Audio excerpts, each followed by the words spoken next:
Oi, gente, tudo bem? A gente tá começando mais um vídeo. E esse vídeo vai ficar muito legal, que eu sei. Sabe por quê? A gente vai fazer slime. A gente não vai precisar de nada, tipo de água boricada, de nada disso. A gente só vai precisar o que a gente tem em casa. Ó, gente, primeiro ingrediente, o principal.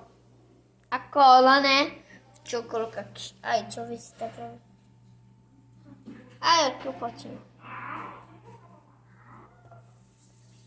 Aqui, ó. Colocando a cola. Ai! Aqui, ó. Colocando a cola. Deixa seu like, se inscreve no canal. A meta de like é 50 mil likes. Não. 40 mil likes. Certo, a gente vai ativar aqui, ó. Ai. Eu tô pegando outro tipo de cola, gente. Ai. Tô pegando outro tipo de cola, né? A cola... Ai, essa cola aqui, ó. Amarela. É uma cola... A cola...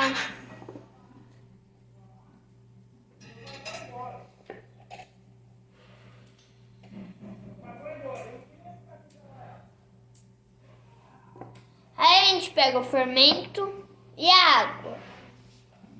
Ó, fermento e a água.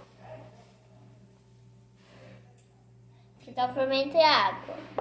Eu vou pegar a colherzinha do fermento e da água pra mexer meu slime aqui.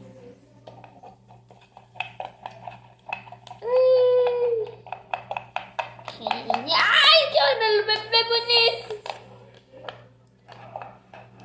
Certo, aí a gente coloca detergente.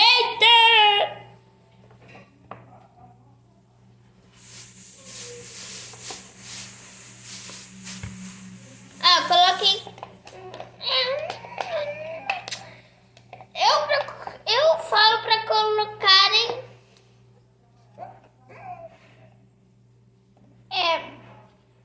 um copo desse cheio, ó, gente. Um copo desse cheio.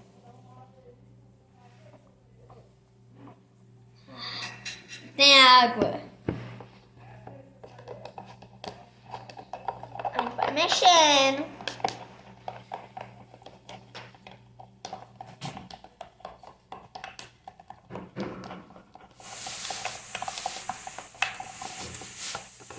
Aí, a gente pega aqui, ó,